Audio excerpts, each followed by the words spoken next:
The emotional journey when you're learning to sing. The emotional journey is not to be underrated. It takes so much effort to learn to sing that it can feel like it's taking more effort than it actually is in terms of time. So let me give you an example.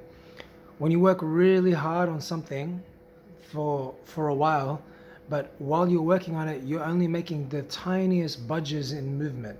So you might spend, let's say, an hour doing maths homework or an hour studying something very difficult.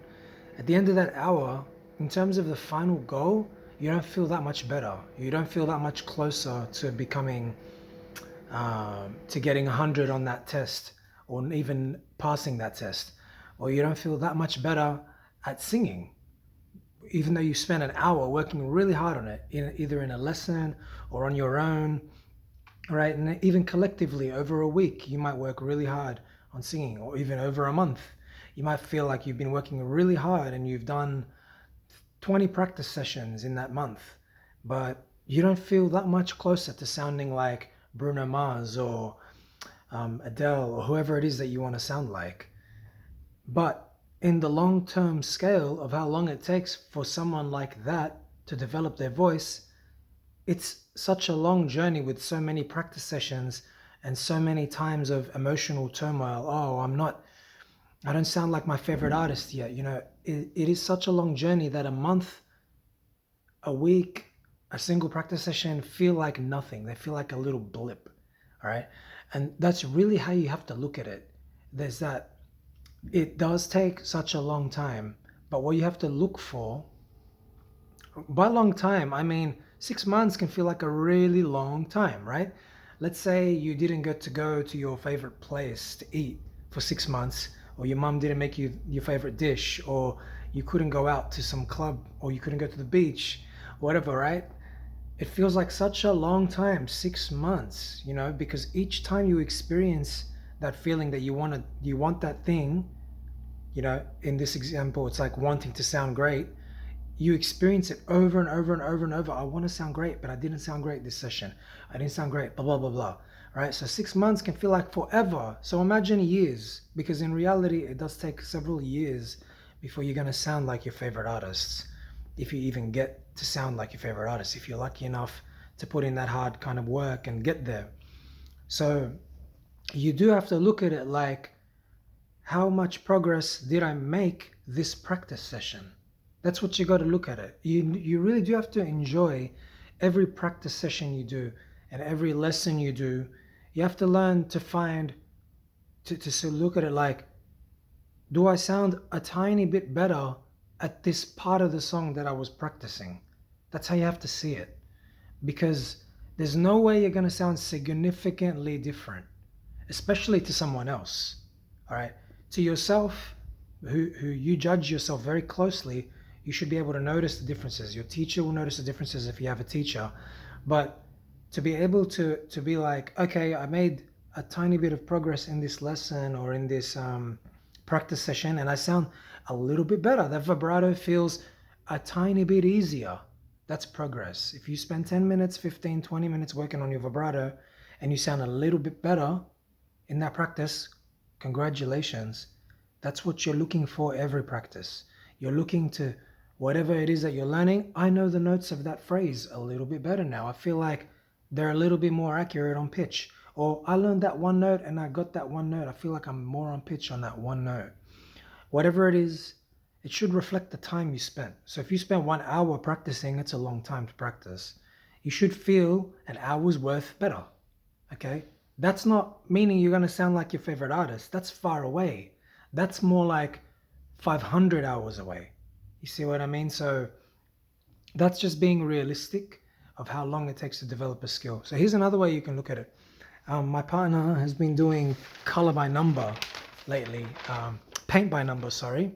So here's an example of her paint by number. All right, this is what it looks like when she gets it. Now, this is on a piece of paper. It's like a guide, but really it comes on a canvas, right? Now, each of these are numbers, right? And you're given the paint all the different paint sort of things, and they're all numbered. All right.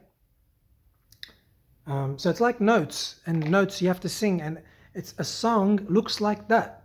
If you analyze a song mathematically, it looks like that. It's all the numbers and they have to go in a certain place. Let's say a song has 300 to 400 notes. All right. Now, what does that painting end up looking like when it's done? Let me show you. She did it. She did this one for her mom, and it's her second time doing these paint by numbers. Here's what it looks like. Amazing, right? So you can't even see the numbers under there. You can't see the work of where it started. It's non-recognizable anymore, okay? It started like this, and now it's like this. And that probably took her, I think it took her like 30 hours at least. Now, if you spend 30 hours, now she could not draw that. She couldn't draw that. She's not an artist like that, all right? But she could paint that because she was guided. All right, she was guided. She had a system to guide her. All right, same with when you do lessons or when you're practicing, you need a way to guide yourself to making something look really good. This is a complex system that they've designed, Paint by Numbers company or whatever, and it's really good. It makes people paint, the people that cannot paint other than painting inside the lines. Other than that skill, you don't need any other skill, and you can create this amazing painting. Same with vocals. The way you practice is very, very important. So you should see progress. Every time Jess worked on this painting, she saw progress. Every time it looked a little more filled in. All right, she took some pictures along the way to show like that, it wasn't a final painting. It was all like little dots and pieces and bits and pieces everywhere. It wasn't like she did the leaves and then she did the tower and then she did the light. It was like all bits and pieces, right? It doesn't look like a finished anything, but 30 hours later, or whatever it is, and a lot of hard work later, it became this thing. Okay, so if you're looking at your voice, it's the same kind of thing. Imagine if you spent 30 hours working on your vibrato, where it would be. It might not be at the final level yet. It might not be like Adele's or Bruno's, for example, but it will be a hell of a lot better than where it started. Okay? That's what you're looking for. You're looking for those little successes, the little regular successes. Your voice is like a puzzle, a massive puzzle. So that puzzle has a couple hundred dots to fill in. You got to look at like your voice has a couple million to fit in. And every rep you do and every practice you do that gets you a little tiny bit of progress, and you're like, oh, I know these notes a bit better. That's how slow it moves. It's so slow, and I'm so sorry, and I understand the feeling of moving so slow because I'm not any different. I'm not specially gifted in any way. It moves just as slow for me. And I'll tell you what, just all my gifted students, it moves just as slow for them when they try to learn something that's hard for them, that's new for them. It doesn't matter how gifted you are, there's always something that you cannot do when it comes to singing. You can find it. You can look in opera music, pop music, take the best singers, Ariana, Mariah, whoever. You can find something that's hard. And if you want to learn to do it, it's going to be really hard and brain breaking, and it's going to take dozens to hundreds of hours to learn it. That's the bottom line. So you got to just try to look at it like, am I making a tiny bit of success today? And then measure your hours, measure your time. How long have I actually spent on this? Because when you put a lot of work on something, it feels like you've spent longer than you actually have. So sometimes I think, oh, I've done so much time on this, and I've actually only done 5 hours, because it was so hard, it felt like a lot. But really, it was only 5 hours.